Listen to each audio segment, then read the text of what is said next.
اعوذ باللہ من الشیطان الرجیم بسم اللہ الرحمن الرحیم۔ آج ہم چاہ رہے تھے کہ طلاق ہی کے بارے میں فورتھ چیپٹر یا چوتھا حصہ بھی تھوڑا سا سامنے رکھ دیں، کیونکہ آگے ویسے تو بظاہر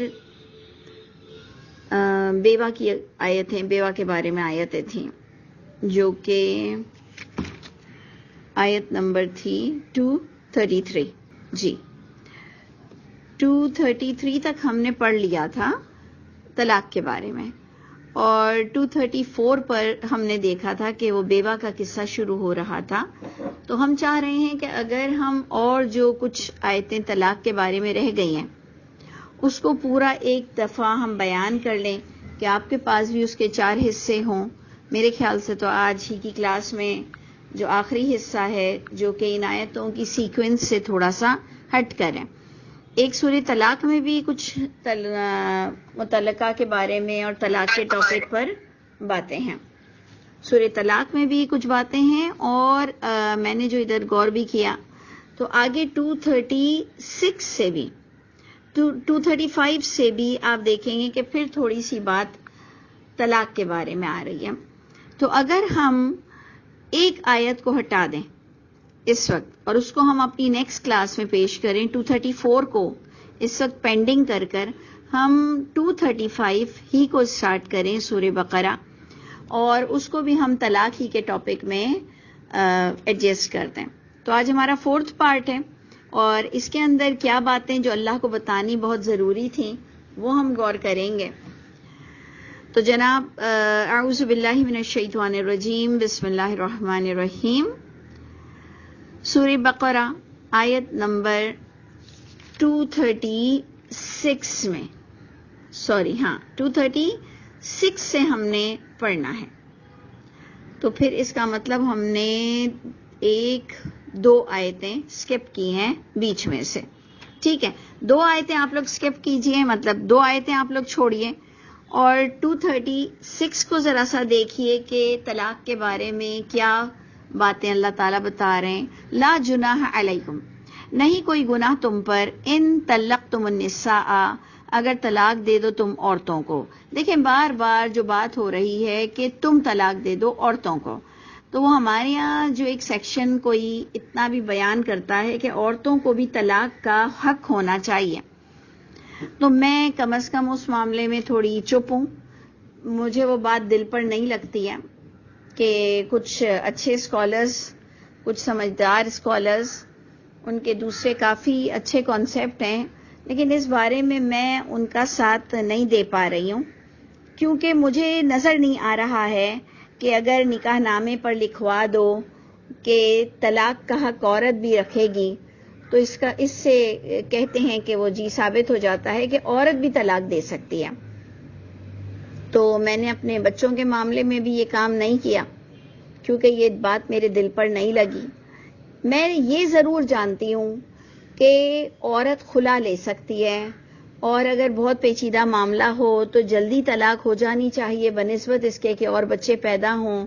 میں ہر اس چیز پر اگری ہوں، لیکن میں عورت طلاق دے اس بات کو کم از کم میں اتنا نہیں مان پاتی ہوں۔ کئی اسکالرز نے اس بات پر بات اٹھائی تھی کہ اگر نکاح نامے پر یہ لکھ دیا جائے کہ عورت کو بھی طلاق کا حق ہے تو پھر اسے بھی طلاق کا حق ہو جاتا ہے، کیونکہ مجھے پورے قرآن سے یہی نظر آیا کہ جب تم طلاق دو عورتوں کو، جب تم طلاق دو عورتوں کو۔ اور پھر سب سے بڑی چیز ہم نے وہ بھی پڑھ لیا کہ الرجال قوامون علی النساء، اس پر بھی ہم بعد میں بات کریں گے، لیکن ہم نے جو ایک اور چیز پڑھی تھی کہ مرد وللرجال علیہن درجہ، یہ جو طلاق کے کانٹیکس میں آیا تھا، جس پر ہم نے کہا کہ کوئی اور درجوں کو ہم ایسے نہیں مانتے ہیں کہ وہ کوئی اور درجہ بھی رکھتا ہے، سب مساوی ہیں، سب برابر ہیں، میاں بیوی، مرد عورت، لیکن طلاق دینے پر مرد کو درجہ حاصل ہے۔ تو جیسے بچہ پیدا کرنے کے لیے عورت نہیں، اللہ نے عورت پر یہ کام ڈالا، مہر مرد دیتا ہے، عورت لیتی ہے، تو اس لیے اس معاملے میں کم از کم میں اگری نہیں ہوں اس بات پر کہ عورتوں کو طلاق دینے کا حق ہو یا ہونا چاہیے، وہ الگ بات ہے، قرآن سے ثابت نہیں ہو رہا ہے۔ ٹھیک ہے جی، ہم اس وقت بات پڑھ رہے تھے کہ طلاق کے معاملے میں تھوڑی اور 2-4 باتیں پڑھ لینا کہ نہیں گناہ تم پر کہ اگر تم طلاق دے دو عورتوں کو، ما لم تمسوہن. اب یہ کس کیٹیگری کی بات ہو رہی ہے؟ ما لم تمسوہن، ان عورتوں کی بات ہو رہی ہے جن کی رخصتی ابھی نہیں ہوئی، صرف نکاح ہو گیا ہے، تم نے انہیں چھوا بھی نہیں ہے، یعنی رخصتی بھی نہیں ہوئی ہے، اور مہر بھی فرض نہیں ہوا. او تفردوا لہن فریدہ، اور نہیں مقرر ہوا ان کے لیے کوئی حق مہر. سمجھ رہے ہیں؟ اچھا، ادھر آپ نے غور کرنا ہے کہ دوسری آیت آ رہی ہے، اس کو بھی ہم پہلے ہی تھوڑا سا دیکھ لیتے ہیں کہ اگر تم طلاق دے دو ان عورتوں کو اس سے قبل کہ چھوا ہو تم نے ان عورتوں کو. 237 کو بھی دیکھیں، اور یقیناً فرض کر لیا ہے تم نے ان عورتوں کے لیے فرض، یعنی مقرر کر لیا ہے ان عورتوں کے لیے وہ فریضہ جو حق مہر کا ہے. تو اس لیے ہم نے اس کو لا عاطفہ کے ساتھ پڑھا، یہ دونوں کے ڈفرنسز کیا ہوں گے، کیونکہ بہت غور سے بہت کانسنٹریٹ کیجئے، دونوں آیتوں میں ایک ہی بات ہو رہی ہے کہ تم پہ گناہ نہیں کہ اگر تم طلاق دے دو ان عورتوں کو، جو دونوں میں سملر آ رہا ہے کہ نہیں چھوا نہیں چھوا. تو اب دونوں میں فرق کیا آئے گا؟ دو آیتوں میں دونوں میں آ رہا ہے کہ ان طلاق یافتہ عورتوں کی بات ہو رہی ہے جن کی رخصتی نہیں ہوئی، بٹ ڈفرنسز کیا آ رہے ہیں کہ ایک کا حق مہر مقرر ہو گیا ہے نکاح کے وقت، اور ایک کا حق مہر مقرر نہیں ہوا نکاح کے وقت. تو اس سے بھی ہمارے پاس ایک اور چیز آ گئی جو ہمارے نکاح ناموں میں لکھا ہوتا ہے، معجل اور غیر معجل، کہ نکاح تو ہو گیا ہے، ابھی فوراً نکاح کے وقت مہر نہیں دیا جا رہا ہے، اور اسے غیر معجل کر دیا گیا. یعنی معجل نکاح کے بالکل وقت پر دیا جائے، اور ایک غیر معجل ہوتا ہے کہ رخصتی کے وقت پر دیا جائے. ہمارے یہاں بھی لوگوں نے غلط سمجھا ہے کہ جی وہ تو طلاق دینے پر مہر ملے گا. جو لوگوں نے غیر معجل کا مطلب یہ سمجھا کہ وقت مقرر پر مہر نہ دیا جائے، نہیں جناب، ایسا نہیں ہے. رخصتی کے وقت آپ کو ٹچ کرنے سے پہلے تو مہر دینا پڑے گا، جو میں نے سمجھا. اگر ابھی بھی میں نے غلط سمجھا ہے، میں آپ کے فیڈ بیک کی منتظر رہوں گی، اپنی اصلاح میں کر لوں گی. لیکن معجل غیر معجل صرف یہیں سے ہی ثابت ہوتا ہے کہ کچھ کے نکاح ہوئے اور مہر مقرر نہیں ہوا، اور کچھ کے نکاح ہوئے اور مہر مقرر ہو گیا، لیکن چھونے سے پہلے تو مہر دینا ہی پڑتا ہے. ایسی کوئی سچویشن نہیں ہے، ایسی کوئی کنڈیشن نہیں ہے، ایسی کوئی بات نہیں ہے کہ لوگوں نے کہا کہ وہ تو ان کیس اگر طلاق ہو تو اتنا مہر دینا پڑے گا. نہیں جناب، مہر تو رخصتی سے پہلے ادا کرنا پڑتا ہے، چاہے کہ خزانے کا خزانہ ہو یا زمینوں کی زمینیں ہوں، یا وہ ہمارے یہاں جو استغفر اللہ بہت ہی بے ادبی کے ساتھ 500 اور 200 روپے کا مہر دیا جاتا ہے. یہ بڑی بے ادبی ہے مہر کی، بڑا مذاق ہے مہر کا کہ 200 دے دیا اور اس کو پھر شرعی مہر کہہ دیا. شرعی مہر، یہ بھی سب کسی کی چال بازیاں ہیں نکاح کرنے والوں کی کہ ان کو چھوٹے چھوٹے مہر دو عورتوں کو، ان کو شرعی بتاؤ اور ترخا دو چھوٹے چھوٹے مہر میں، اور کہہ دو کہ جی جس کا جتنا سادہ مہر ہوگا اس کی شادی میں اتنی برکت ہوگی. شادی میں سادگی کرو نا، مہر کو تو اللہ نے بہت ہی ہینڈسم، کوئی اچھی پیمنٹ، کوئی اچھا پیسہ ہے، اس کے مطابق باقاعدہ اللہ تعالیٰ آزاد سے بات کرتے ہیں کہ اگر تم قابل نہیں ہو کہ آزاد عورت کو مہر نہیں دے سکتے تو پھر جا کر تم لونڈی سے نکاح کرنے کا سوچو، کیونکہ لونڈی کا نکاح آزاد کے مقابلے میں تھوڑا کم ہوگا. اس کا مطلب کہ اگر غریب آزاد بھی ہے، ایک آزاد مرد ہے لیکن غریب ہے، لیکن اس کو مہر اچھا دینا پڑے گا. مہر اچھے پیسوں کو، اچھی تعداد کے، اچھا خاصا کوئی گنتی ہے پیسوں کی. تو جناب ادھر آپ نے غور کرنا ہے کہ یہاں پر دو ڈفرنسز آئیں گے. ایک آیت میں 236 میں آئے گا کہ نہیں گناہ تم پر اگر تم طلاق دے دو عورتوں کو اور نہیں چھوا ہو تم نے ان عورتوں کو اور نہیں مقرر کیا ہو تم نے ان عورتوں کے لیے کوئی مقرر حق مہر، تب بھی اگر طلاق دینے کی نوبت آ جائے رخصتی سے پہلے، تب بھی وہ تمہارے صرف نام سے جوائن ہوئی ہے، تو اللہ فرما رہے ہیں متعوہن، متا دینا پڑے گا، کچھ گفٹ دینا پڑے گا، کچھ فائدہ دینا پڑے گا، کوئی سامان دینا پڑے گا ان عورتوں کو۔ ہمارے ہاں تو ایسا ہوتا ہی نہیں، خاندان کے خاندان روٹھ جاتا ہے اور بیچارے بیچ کے لوگوں تک کے دروازے ایک دوسرے کے لیے بند ہو جاتے ہیں۔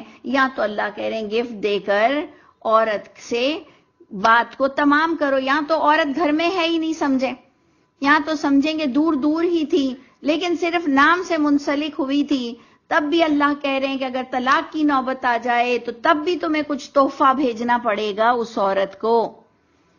سوچئے گا کہ اسلام کتنا ایڈوانس، کتنا سلامتی کا درس دینے والا دین ہے۔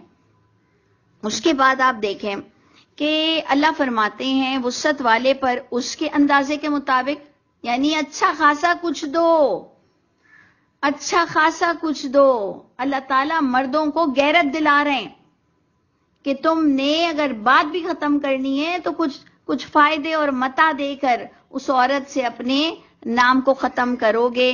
اور ایک اور چیز مجھے اس کے ان بٹوین نظر آئی، وہ کیا نظر آئی کہ جو ہمارے یہاں والدین طلاق پر اتنا سر اٹھا لیتے ہیں کہ طلاق مت دو، بیٹی کا جنازہ ہی اس کے گھر سے نکلے جس سے نکاح پڑا گیا ہے، چاہے وہ مارتا ہو، کوٹتا ہو، ہیروئنچی ہو، بدماش ہو، نہیں بیٹا طلاق نام منہ سے نہیں نکالنا، طلاق منہ سے نہیں نکالنا، تو ان کو زندہ کیوں نہیں گاڑ دیتے ان بچیوں کو؟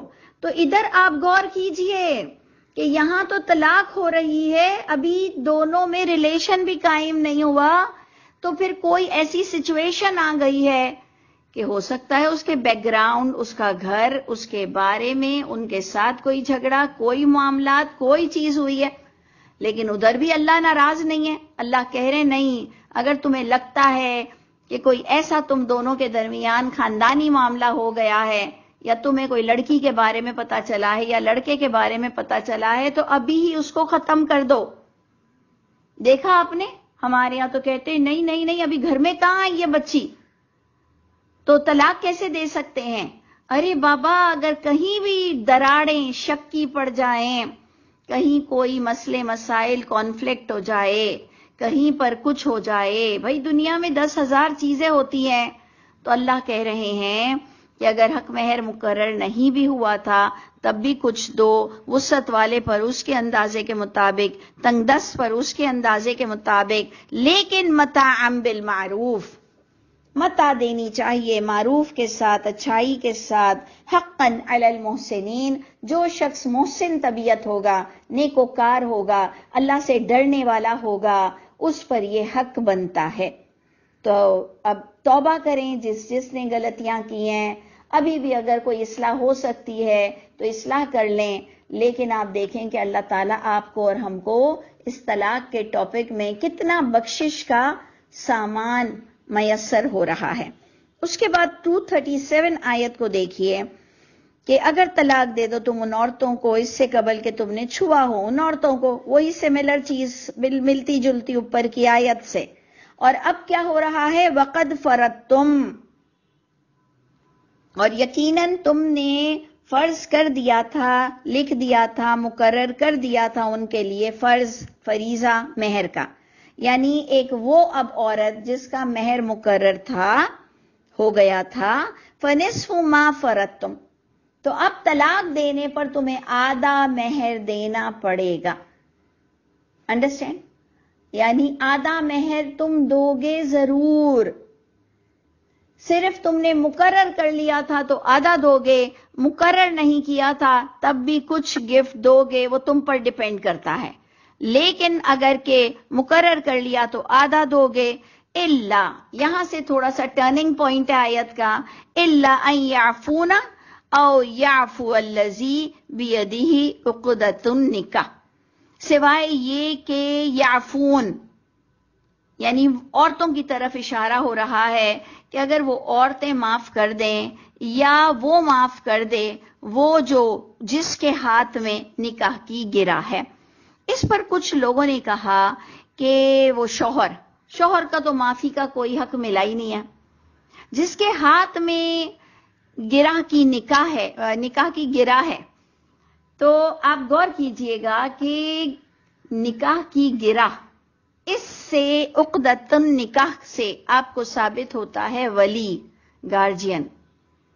یعنی یہ جو دوستوں میں نکاح ہو جائے اور لڑکا لڑکی جا کے نکاح کر لیں، اور جن ماں باپ نے انہیں پالا ان سے چھپ کے نکاح کر لیں، اور ان کے گھر میں بیٹی چھپ چھپا کر رہتی بھی ہو نکاح کرنے کے بعد اپنے والدین کے گھر میں، یہ سب انتہائی غلاظت، خباثت، بہت بڑا گناہ، بہت بڑی چیٹنگ، بہت بے حیائی کی بات ہے کہ ایک ماں باپ پالتے ہیں بچوں کو اور بچے اس نکاح کے بندھن کو انہیں بتا کر باندھتے نہیں ہیں.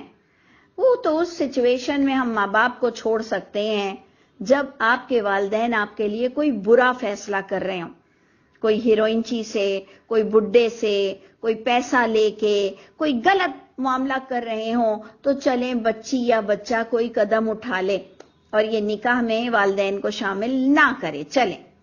لیکن نکاح بغیر والدین کے کیسے پڑھو گے؟ کیسے؟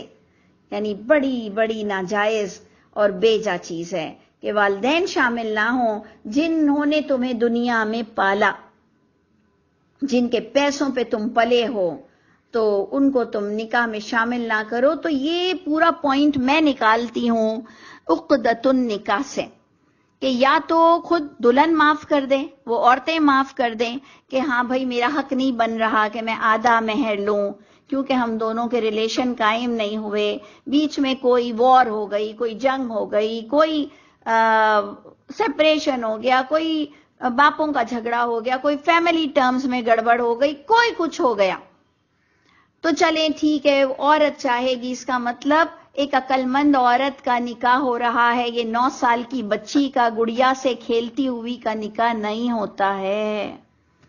جو آپ اور میں بی بی عائشہ کی باتیں کرتے ہیں اور ہمیں شرم بھی نہیں آتی ہے کہ وہ گڑیا سے کھیل رہی تھیں اور ان کی ماں نے آ کر انہیں تیار کیا اور ان کو اللہ کے رسول کے کمرے میں چھوڑ کر آ گئیں. یعنی یہ اللہ کی رحمت ہے جو اللہ یہ لکھنے والوں پر اپنا عذاب نہیں نازل کرتے ہیں.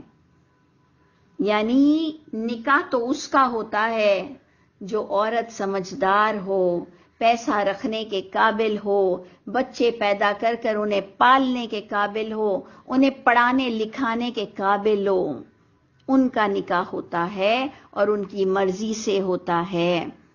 تو آپ غور کیجئے کہ اللہ کہہ رہے ہیں سوائے یہ کہ عورتیں خود سوچیں، یعنی اتنی سوچ سمجھ والی، وچار رکھنے والی عورتیں ہوں کہ ہاں بھائی نہیں لینا چاہیے اتنا، آدھا بھی حق مہر، تو وہ معاف کر دیں اس آدھے کو بھی، یا معاف کر دے وہ جو جس کے ہاتھ میں نکاح کی گرہ ہے، کیونکہ ابھی رخصت ہی نہیں ہوئی، اس وقت تک بیٹیاں بالکل ماں باپ کے ساتھ ہی ہوتی ہیں اور ماں باپ کے فیصلے کے بغیر وہ ادھر ادھر نہیں کرتی ہیں اپنی کام، اگر ماں باپ بھی اچھے ہوتے ہیں تو. اور زیادہ تر ایسا ہی ہوتا ہے، کوئی جگہ ہوتا ہے جہاں لڑکیاں بھی آؤٹ ہوتی ہیں اور بہت کم ہوتا ہے کہ والدین بھی بڑے نا انصافی کرتے ہیں. نہیں تو والدین تو اپنی بچیوں کو اپنی سب سے قیمتی متاع سمجھتے ہیں، اور یہ ہمارے کم از کم ایشیا میں تو یہی نظر آتا ہے، اور مسلم سوسائٹی میں اور قرآن کی روح سے بھی ہم اپنی بچیوں کو اپنی پلکوں پہ رکھتے ہیں،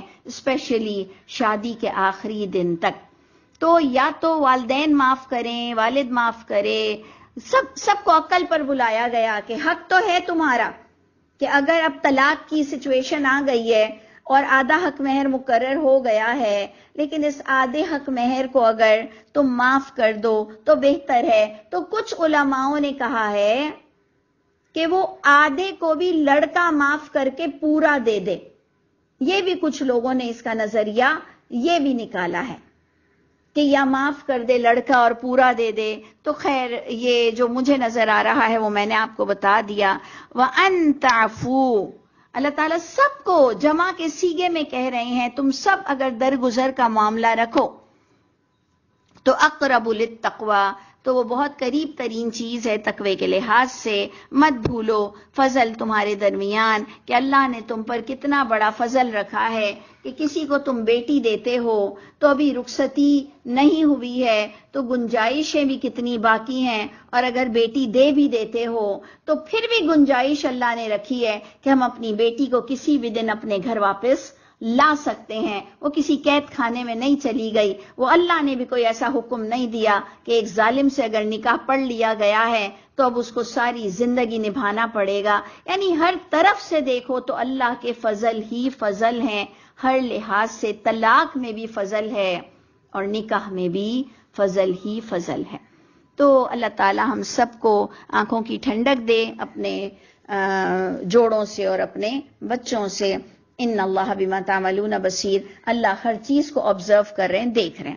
اب جناب یہ 2 آیتیں جو ہم نے سورہ بقرہ کی پڑھی، اب ہم سورہ طلاق پر آ جاتے ہیں کہ طلاق، سورہ طلاق میں بھی جو کچھ طلاق کا معاملہ ہے اور ہم اس کو بھی تھوڑا سا ڈسکس کرتے ہیں.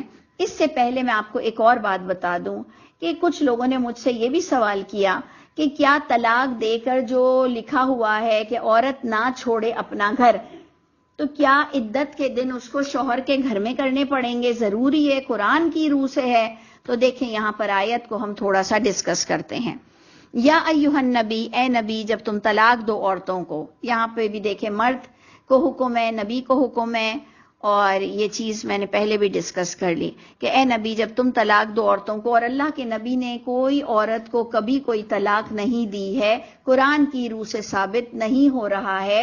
یہ اللہ کے نبی کو ایز اے نمونہ پیش کیا جا رہا ہے کہ اگر کوئی سچویشن ایسی آ جائے کہ آپ کو بھی اے نبی طلاق دینا پڑ جائے تو فطلقوہن، طلاق دو ان عورتوں کو لعدتہن، اس طرح کے مطلب لیے عدت گنو ان کو، عدد میں دو. ایسے ایک ساتھ میں 3 طلاقیں تو ہوتی ہی نہیں ہیں، مرتبے میں دو، گن کر دو. یعنی اس طرح سے اس کو وَأَحْصُوا الْعِدَّةَ، ایک تو عدت میں بھی گننے کا ترجمہ ہے، احسو میں بھی شمار اور گننے کا ترجمہ ہے، عدت میں پھر گننے کی ٹرمنالوجی ہے. یہ تو ہم نے کہا نا عدت عورت عدت میں ہے، تو عدت ایکچولی عدت کیا ہوتی ہے؟ ایک مدت کا نام ہوتا ہے. ہم نے اس کو ایک باقاعدہ نام رکھ دیا. سمجھ آ رہی ہے بات؟ ہم نے باقاعدہ اس کو ایک عدت نام رکھ دیا، جبکہ عدت کا معنی ہوتا ہے مدت، گنتی، شمار. تو اے نبی ایسے ہی طلاقیں نہ دیا کرو. یعنی اللہ اپنے نبی سے بھی کہہ رہے ہیں باقاعدہ بہت ہی آرگنائز طریقے کے ساتھ، بہت ہی تمیز طریقے کے ساتھ گن کر شمار کر کے اس طرح سے دیا کرو. ڈرو اللہ سے اس طلاق کے معاملے میں. یعنی یہ بات عورتوں کے لیے، مردوں کے لیے، سب کے لیے وائس ورسا ہوگی کہ واتقوا اللہ، ڈرو اللہ کی ذات سے. یہ طلاق دے دینا اپنے اوپر عذاب لانے کے برابر ہے. اللہ ہم سب پر رحم فرمائے اور ہمیں معاف کر دیں. واتقوا اللہ، ڈرو اللہ تمہارے رب سے. اب جناب جو بات میں آپ کو بتانا چاہ رہی ہوں وہ یہ ہے، لا تخرجوہن من بیوتہن، نہ تم نکالو ان عورتوں کو ان کے گھروں سے، اور نہ وہ خود نکلیں سوائے یہ کہ وہ لائیں بے حیائی ظاہرہ. سمجھ آئی؟ ادھر کچھ اور بات ہو رہی ہے کہ نہ تم نکالو عورتوں کو اور نہ وہ خود نکلیں سوائے یہ کہ وہ بے حیائی لائیں ظاہرہ. اس کو بہت ہی دیکھیں، کنسنٹریٹ کریں. اگر آپ لوگ تھوڑا بہت بھی ادھر ادھر دیکھ رہے ہیں تو مت دیکھیں، قرآن کی طرف متوجہ ہوں. مجھے ایمانداری سے ایک بات بتائیں کہ اللہ کہہ رہے ہیں عورتوں کو گھروں سے مت نکالو، لیکن اگر بے حیائی کریں تو عورتوں کو نکال دو گھر سے. یہی کہہ رہے ہیں یا میں نے غلط سمجھا؟ اگر یہ میری لائیو کلاس ہوتی تو میں آپ سے ضرور پوچھتی، ابھی بھی پوچھ رہی ہوں. مجھے بے شک اگر میں غلط بول رہی ہوں تو مجھے بتا دینا کہ یہی لکھا ہوا ہے نا کہ ان عورتوں کو نکال دو جو کھلم کھلا بے حیا عورتیں ہوں، ان کو نکال دو گھر سے. اس کا کیا مطلب ہوا کہ ایک حیا والا انسان اور ایک بے حیا ساتھ میں نہیں رہ سکتے ہیں. یہی لکھا ہوا ہے نا. تو پھر اس سے وائس ورسا آپ لیں گے کہ پھر ایک بے حیا مرد کے ساتھ عورت کیوں رہتی ہے؟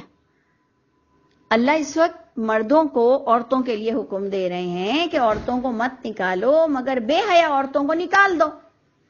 میں اللہ کو حاضر ناظر جان کر کہہ رہی ہوں کہ میں نے یہ سمجھا ہے کہ نہیں نکلو اپنے گھر سے، مت چھوڑو اپنے مرد کو، مگر چھوڑ دو اپنے مرد کو اگر وہ بے حیائی لاتا ہے اور پھر سراسر ڈنکے کی چوٹ پہ لا کے کہتا ہے کہ میری مرضی، میں کہیں بھی منہ کالا کروں، تمہیں کیا، تمہیں تمہارا پیسہ مل رہا ہے، تمہیں بھی میں باڈی ریلیشن کا حق دیتا ہوں۔ ارے دفعہ دور کرو ایسے شخص کو۔ ایسے شخص سے آپ کو باڈی ریلیشن کیوں کرنا ہے جو 10 عورتوں کے پاس جاتا ہو یا ایک عورت کے بھی پاس جاتا ہو، بغیر نکاح کے جاتا ہو، اور پھر آپ سے آپ کے بڑے، آپ کے بزرگ، آپ کے گھر والے سب یہ کہتے ہوں کہ بیٹا اس کو کرنے دو جو یہ کرتا ہے، یہ تمہیں تو تمہارا حق دے دیتا ہے نا۔ ایک تو ان ہائیجینک، نمبر 2 بے حیائی، نمبر 3 پیسوں کا دار و مدار مردوں پہ نہیں ہوتا۔ پیسہ اللہ کی طرف سے ہمیں ملے گا۔ جب ہم چھوٹے تھے تو ماں باپ کو اللہ نے دیا، پھر ہم بڑے ہوئے تو اللہ نے کسی سے نکاح کروا دیا، تو کیا اس نکاح کے بعد اللہ ہمیں کھلانا پلانا بند کر دیں گے کہ ہم ایک بے حیا مرد کے ساتھ رہیں؟ تو اس لیے ذرا ماں باپوں کو بھی تھوڑی عقل ہونی چاہیے، معاشرے کو اور سوسائٹی کو بھی تھوڑی عقل ہونی چاہیے کہ اتنا بڑا قرآن نے حکم دے دیا کہ عورت کو نکالو مت، لیکن نکال دو عورت کو یہاں سے، گھر سے باہر نکال دو۔ میں کہتی ہوں گھر کرائے کا ہے، میں کہتی ہوں گھر لڑکی کا ہے، میں کہتی ہوں گھر لڑکے کا ہے۔ بات تو یہ سمجھ آئی دونوں ساتھ میں نہیں رہ سکتے ہیں۔ اب ہم گھر کو تو نہیں دیکھنے جائیں گے، لڑکی کا گھر ہے تو اس کا مطلب لڑکا باہر نکلے گا، اور اگر کرائے کا گھر ہے تو لڑکی اس کو چھوڑ کے باہر نکلے گی بے حیا مرد کو۔ میں سارا معاملہ اس وقت بے حیا مرد کا میں کیس سمجھے ڈیل کر رہی ہوں، اور یہ قرآن کی آیت میرے سامنے موجود ہے۔ تو بتائیے یا صرف مردوں کے لیے یہ حکم آیا ہے کہ بے حیا عورتوں کو نکالو، اور عورتوں کو یہ حکم آیا ہے کہ بے حیا مردوں کو پالو، اور بے حیا مردوں کو اپنے اوپر ہاتھ لگانے دو، اور بے حیا مردوں کے ساتھ اپنے باڈی ریلیشن کرو، اور بے حیا مرد کی کمائی کھاؤ؟ دور کرو ایسے شخص کو، کیونکہ اللہ نے ساتھ میں رہنے کا حکم نہیں دیا۔ اور بچے کیا سیکھیں گے آپ کے اس بے حیا مرد کے ساتھ رہ کر؟ بچے کیا سیکھیں گے؟ آگے آنے والی جنریشن کو آپ کیا حکم دے رہے ہو، کیا ان کی آپ نے گرومنگ کر رہے ہو؟ تو اس لیے بہت غور سے دیکھیے گا کہ میں نے آپ سے کہا تھا کہ ایک سوال آیا ہے کہ کیا عدت شوہر کے گھر میں کرنا فرض ہے، ضروری ہے؟ اب ایک مرد بے حیا ہے، اس کو تو اسی وقت نکلنے کا اور نکالنے کا اور سیپریشن کا حکم ہے، تو اگر وہ طلاق دیتا ہے تو اس کے گھر میں رہ کر کیوں عدت کرو گے؟ ایک شخص کھانا نہیں دیتا ہے تو اس کے گھر میں تم عدت کے دن کیوں پورے کرو گے؟ ایک شخص آپ کو مارتا ہے، آپ عدت کے دن اس کے گھر میں کیوں پورے کرو گے؟ یہ اللہ کا حکم نہیں ہے۔ یہ تو ایک ذمہ داری بتائی گئی تھی کہ جی عدت کے دنوں میں تمہیں اپنے بیوی کا خیال رکھنا چاہیے، اور اگر بچے بھی ہیں چھوٹے اور اگر وہ دودھ پلا رہی ہیں تو بھی۔